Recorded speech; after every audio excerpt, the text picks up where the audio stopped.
warahmatullahi wabarakatuh. A'udzu billahi minasyaitonir rajim. Bismillahirrahmanirrahim. Alhamdulillahi wa kafa. Wassalatu wassalamu ala sayyidina Muhammadinil Mustafa wa ala alihi ahli sidqi wal wafa.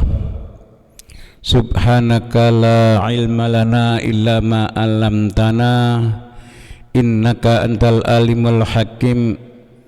La haula wa la quwata illa billahil aliyil azim. Bapak-bapak, ibu-ibu, sederek doyo jamaah salat subuh Masjid Jami' Al-Huda yang berbahagia. Alhamdulillah wa syukrulillah. Pada pagi yang cerah ini kita telah dapat melaksanakan salat subuh secara berjamaah dalam keadaan sehat walafiat tanpa aral suatu apapun. Mudah-mudahan apa yang kita lakukan pada pagi hari ini adalah sebuah kegiatan yang mendapatkan ridho dari Allah Subhanahu wa ta'ala. Salawat serta salam kita ucapkan kepada junjungan kita Nabi Agung Muhammad sallallahu alaihi wasallam yang kita harapkan syafaatnya min yaumina hadza ila yaumil qiyamah. Selanjutnya pada tahapan ketiga atau istilahnya detik-detik akhir bulan Ramadan ini, marilah kita renungkan perjalanan hidup kita. Kita ini termasuk orang yang beruntung, orang yang rugi, ataukah orang yang celaka? Sebab apa? Sebagaimana yang digambarkan oleh Rasulullah sallallahu alaihi wasallam. Siapakah orang yang beruntung? Dikatakan orang yang beruntung adalah mangkana yaumuhu khairun min amsihi fahuwa rabihun. Barang siapa yang hari ini lebih baik dibandingkan kemarin, maka orang itu adalah orang yang beruntung.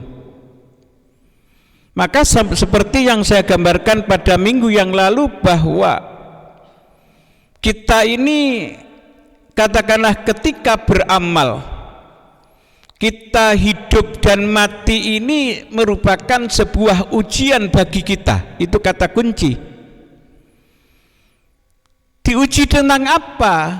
Diuji tentang bagaimana amal kita. Amal kita ini termasuk amal yang bagaimana? Amal yang diterima atau tidak? Maka pada tahapan kemarin sudah saya gambarkan amal yang diterima dan mendapat nilai itu syaratnya adalah nomor satu adalah harus benar, dan yang kedua adalah harus ikhlas. Benar dan ikhlas.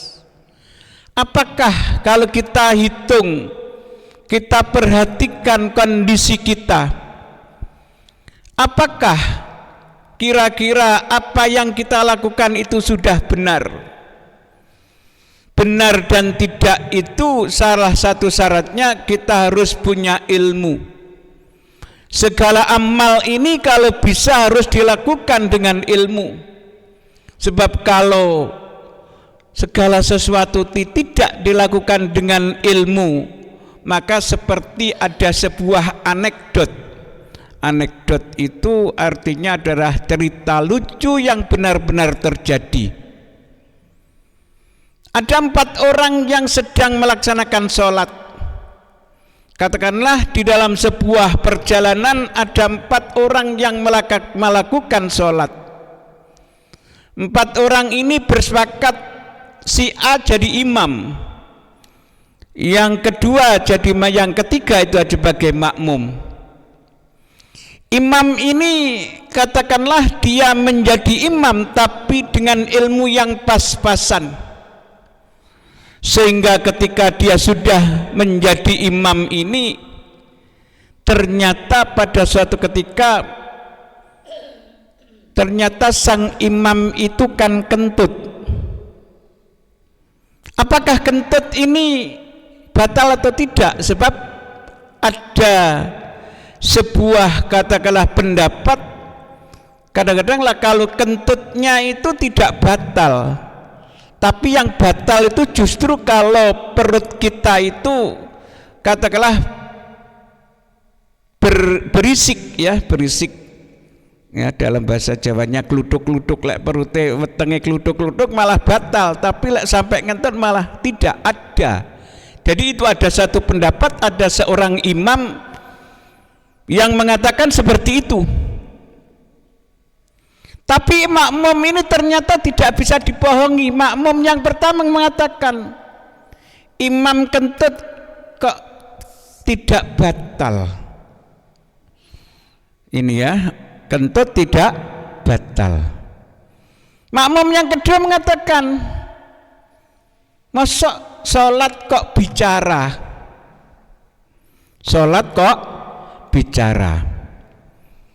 Dan katakanlah makmum yang ketiga mengatakan, sayalah yang tidak bicara. Loh, ternyata dalam perjalanan ini berarti seperti apa berarti? Berarti sholatnya ini semuanya batal. Gara-gara apa? Gara-gara tidak memahami ilmu tentang sholat.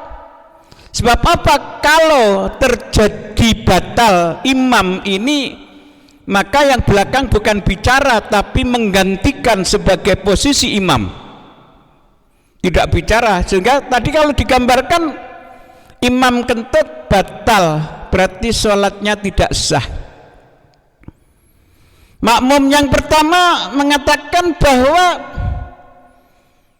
sholatnya atau masuk sholat bicara itu juga batal.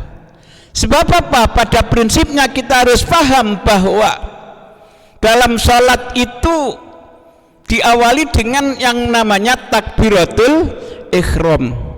Mengapa kok dikatakan takbiratul ihram? Takbiratul ihram itu adalah sebuah kegiatan, sebab di dalam sholat itu paling tidak ada dua takbir. Takbir yang pertama disebut takbiratul ihram, takbir kedua dinamakan takbir intikal. Takbir, mengapa disebut takbiratul ihram? Sebab setelah kita Allahu Akbar, maka dilarang melakukan kegiatan apapun selain kegiatan sholat. Kalau melakukan kegiatan selain kegiatan sholat, maka sholatnya bisa batal.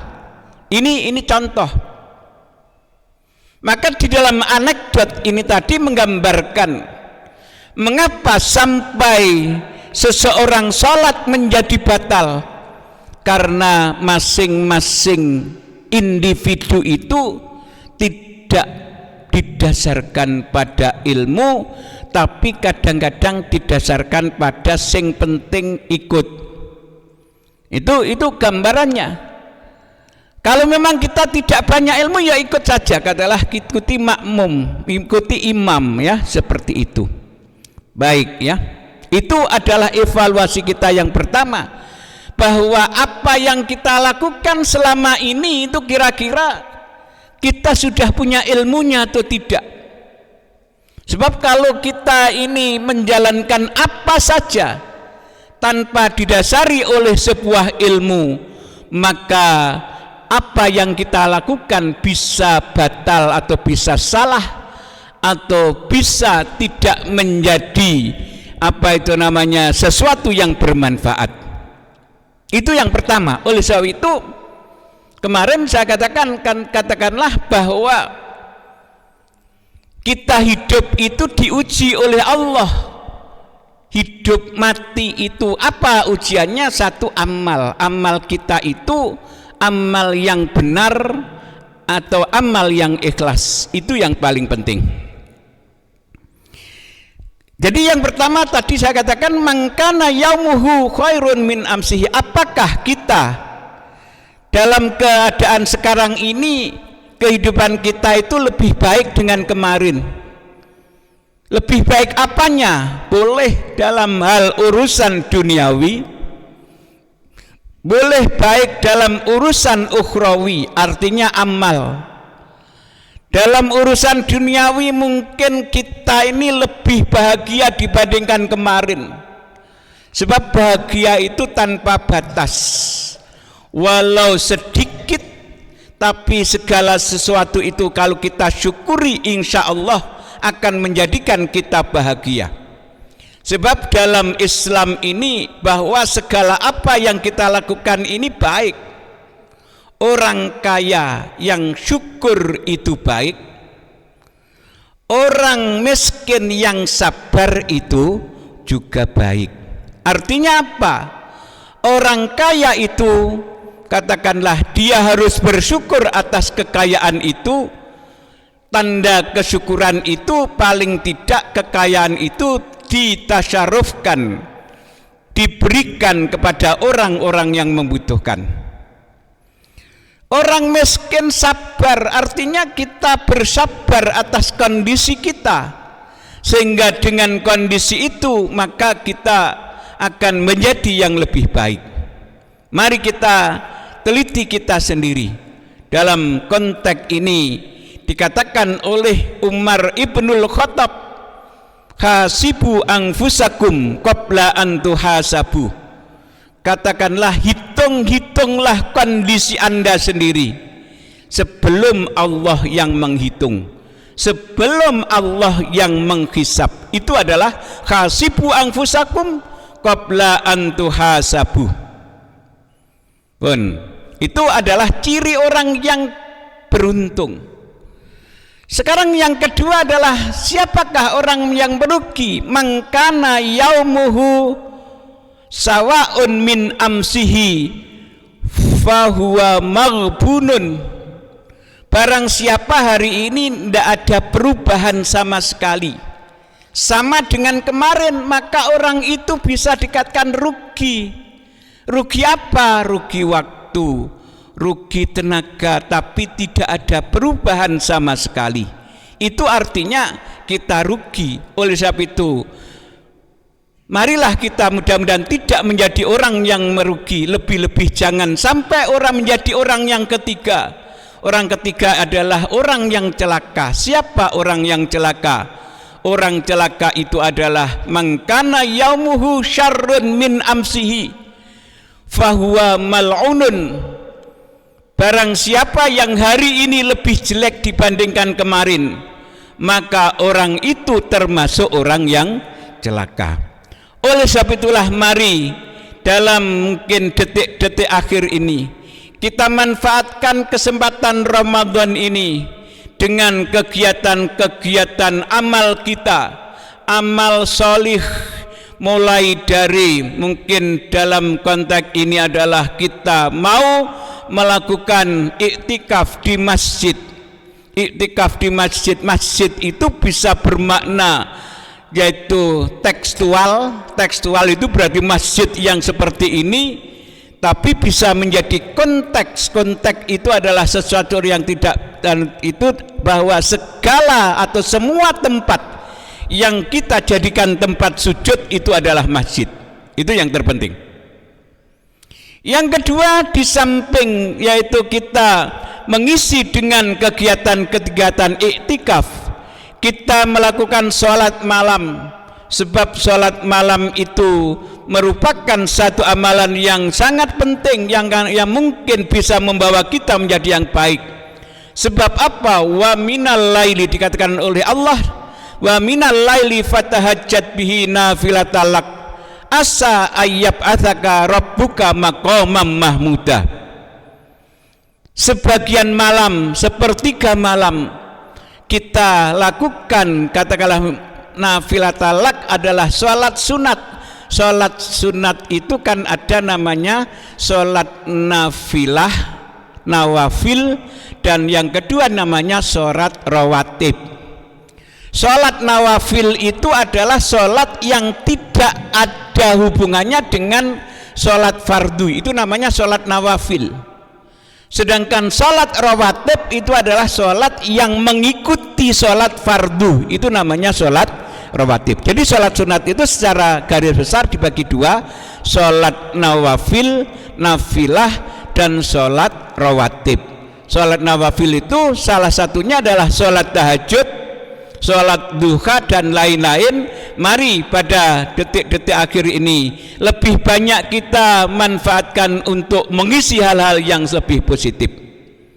Dan yang ketiga, nanti diharapkan kita ini mendapatkan satu kewajiban yang paling penting, yang namanya adalah zakat fitrah. Zakat fitrah itu adalah zakat diri kita sendiri. Sebab zakat fitrah itu kalau dianalogkan atau dikiaskan, disamakan, itu sama dengan begini. Setelah kita suci selama 1 bulan, sama dengan kita mencuci baju. Tapi setelah dicuci itu apakah ada katakanlah tahapan terakhir untuk pembersih? Kadang-kadang sudah bersih tapi belum suci. Salah satu contoh, katakanlah ketika pakaian kita sudah kita sabun, sudah kita katakanlah bersihkan, apakah sudah kita bilas dengan bilasan air yang terakhir? Bilasan itu dalam kehidupan agama kita salah satunya adalah zakat fitrah. Zakat fitrah itu adalah zakat untuk pribadi kita masing-masing, untuk membersihkan diri kita masing-masing. Setelah itulah maka kita akan mendapatkan sebuah predikat. Dalam hal ini kita kenal dengan istilah minal aidin wal faizin. Jangan sampai keliru ya, jangan sampai, kalau kadang-kadang tulisan Latinnya itu DZ. Kalau minal aid DZ itu artinya kan dari izin ke izin ya.